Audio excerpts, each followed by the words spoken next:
Choice and pricing power are the two themes that come to my mind, and on both of these, the consumer holds all the chips.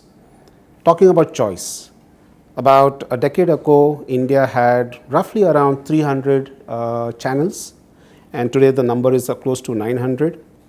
On radio, we had about 21 odd radio stations. Today the number is close to 250.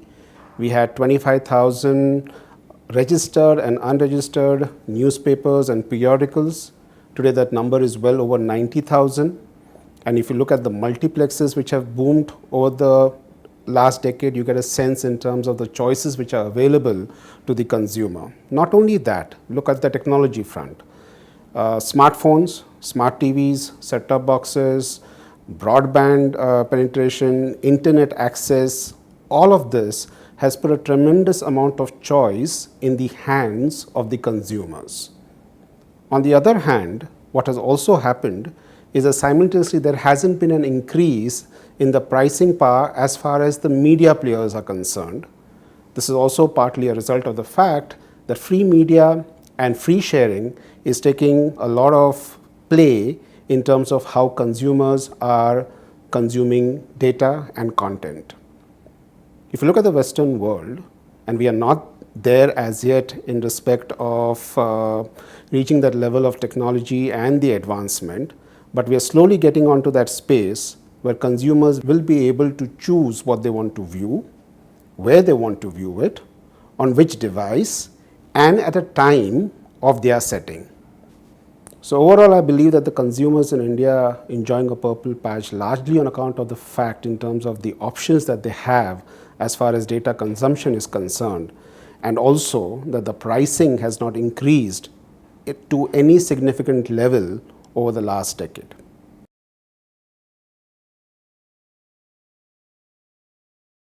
Let me answer that question from the perspective of the media players. Social digital platforms really provided tremendous opportunities as far as marketing is concerned in terms of scalability. By that I mean reach. This was something which was not and is not available to traditional media. Let me explain this. All consumers today are really international. Look at Netflix. When they had to launch their expansion in the global market, they really went to 130 countries on the same day. And now recently, if I've been following the news, if you look at Pokemon Go, they have been trying to look at the reach of this game, which was initially launched only in US and Canada, and you are finding that people are even participating in this in countries where it has not been launched. So really, in my mind, the issue is not in terms of how you go about marketing a product or a service. If the product or the service is good, it markets for itself, and that's the beauty of the digital platform. The users are the best marketeers. This is really word of mouth at a completely different level. The more important question for me, however, is that once you get the users in, how do you keep them there? And how are you going to be able to monetize the service or the product that you're putting out to the consumers? If you really look at it, the people who are fueling the digital social media is a population which is under 35 years of age. This is a population which adapts to new technology, is always innovating and searching, and is able to pick up new ways of consuming data much more than any other generation. But the fact also remains that this is the segment which does not have a significant purchasing power in terms of disposable income that they can really spend towards consuming content or data.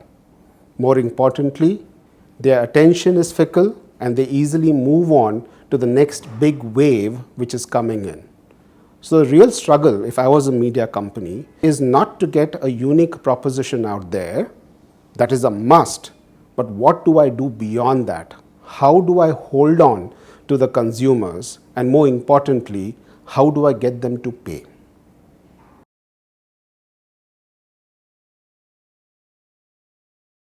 The fragmentation of advertising over different segments are going to put pressure in terms of growth in advertising in the TV market.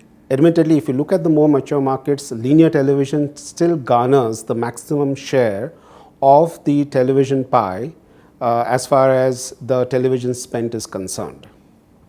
However, even there, digital growth is eating into the growth in the spend on television advertising.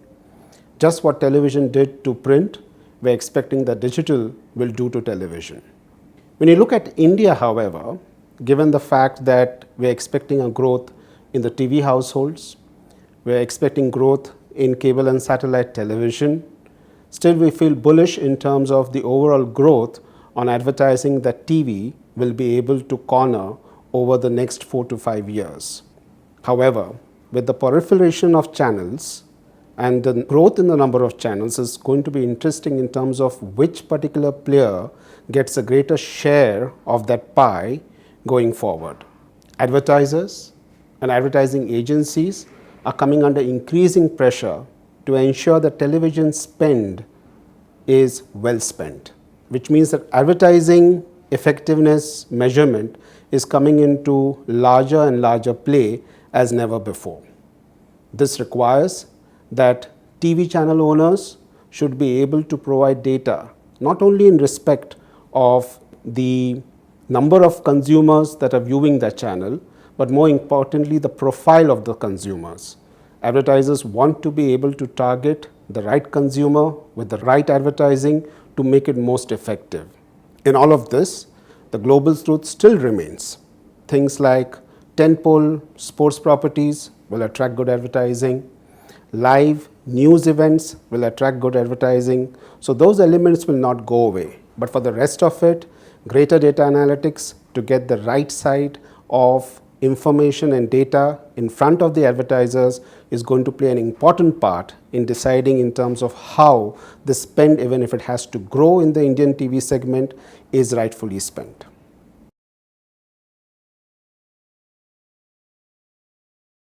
With the twin play of Indian demographic spend and the slower than expected maturization of the Indian digital landscape, we believe that the Indian traditional media will continue to grow, whether in TV, cinemas, out of home, radio, or publishing, at a robust pace as compared to the mature markets. If you look at the mature markets, the digital landscape has created a level of disruptions that most of the established media players are struggling to come to terms with. However, we are not going to find that happening that quickly in India, primarily on account of the fact that our digital ecosystem has to improve. For data consumption and content consumption, experience is a very important element as far as the viewer is concerned. Without having a good viewer experience, you will not be able to migrate consumers from the traditional media to the digital landscape. We'll have to see over the next 3 to 5 years in terms of what level of improvements can Indian telecom players be able to bring into the digital landscape. And as the digital landscape evolves in India, it allows the Indian media players a unique opportunity to learn from the experiences of their foreign counterparts. Let me take the example of newspapers. In the mature markets, newspapers are struggling to keep their physical print alive, and they're moving on to the digital landscape. Which means what? Putting out a digital edition in itself is a change in a business model. Your news cycles are no longer one day, there are a few hours. Breaking news is the norm. You need to have videos because people like to see news rather than read news.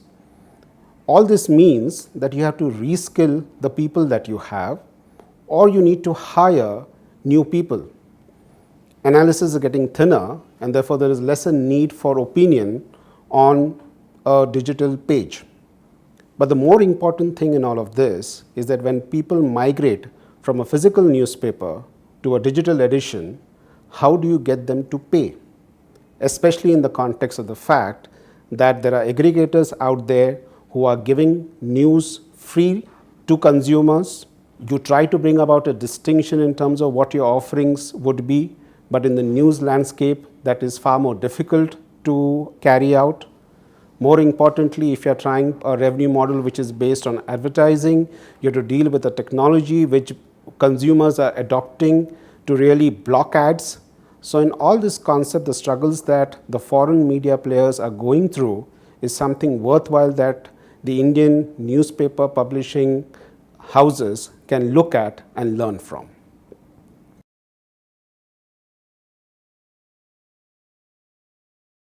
Whereas vernacular newspapers in India will experience steady growth, and so will periodicals and magazines, the same will not be the case with English newspapers, where we feel that the growth will taper off. Add to this, if there is an introduction of digital consumption on news, this will put further pressures on the newspapers in terms of how they are able to get advertising and keep that growth momentum going. If you look at the new consumers who are entering the market, they are not consuming news in a physical form. They're consuming news over their tablet and over their phones, and therefore the ability of the newspaper publishers to be able to garner advertising is getting all the more difficult. And it is not easy to migrate that advertising from the physical form to the digital form, because in most parts of the world, and including in India, unfortunately, even if the consumption of data and content consumption on the digital platforms has increased, advertisers have not really moved to the digital space, which means, like in every other instance now where advertisers want to ensure that the money is well spent, the crave and the need for getting greater data in respect of who the subscribers are, rather than the number of subscribers, is going to be important. Who are the people in the household who are actually consuming news in the physical form is the kind of information that an advertiser would want to know in order to put his money and ads out there. How are the newspapers looking at this? They're effectively therefore trying to bundle different kinds of offerings in the dailies that they put out in the households, such that that appeals to every section of potentially the population which is sitting in the household, who can then consume, if not all, at least some part of what is being thrust in front of them. But all said and done, if we look at the trends globally, and that is where if we are going to head, then there are going to be significant pressures on the growth in the advertising spend as far as Indian newspapers are concerned.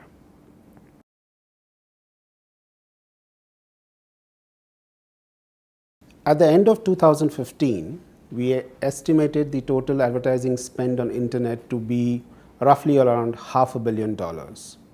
We expect that to be in the region of $1.1 billion by the end of 2020. That is roughly about a little over 15% CAGR in this segment. Obviously, this does not seem to be very impressive, and there are a couple of reasons for that. One is most of the internet connections are going to be on mobile devices. There isn't going to be that much expansion as far as fixed line broadband is concerned. However, whether it is fixed line or broadband, what is more important is the speed at which data can reach the consumers. After all, the ability to consume data and content is based on the experience that you can provide to the consumer, and speed is of great essence out there. We need to see in terms of how that will develop over the next 3 to 5 years. The other important element is, and that is something that we have noticed from the more mature markets, is that even though consumption over digital platforms has increased in leaps and bounds, the spend of advertising from traditional media has not moved into the digital space. And there are various reasons for that. One is the lack of sufficient information in terms of what is it that people are viewing. That has been the main reason in terms of why advertisers are wary about moving to the digital space. More importantly, Technology is also playing an important role in terms of possible disruptions for moving advertising into the digital space. Ad blocking technologies are being used by consumers rampantly in order to constrain the use of advertising. To respond to this, there has been a great level of investment which has gone in data analytics and predicting behavior of a consumer. The theory being that if you get the right advertising in front of a consumer, there's no reason in terms of why he would block it. But that requires a lot of investment, time, and there are issues around privacy invasion which has to be dealt with. Paid search advertising and display ads will be the main subsegments of internet advertising in India.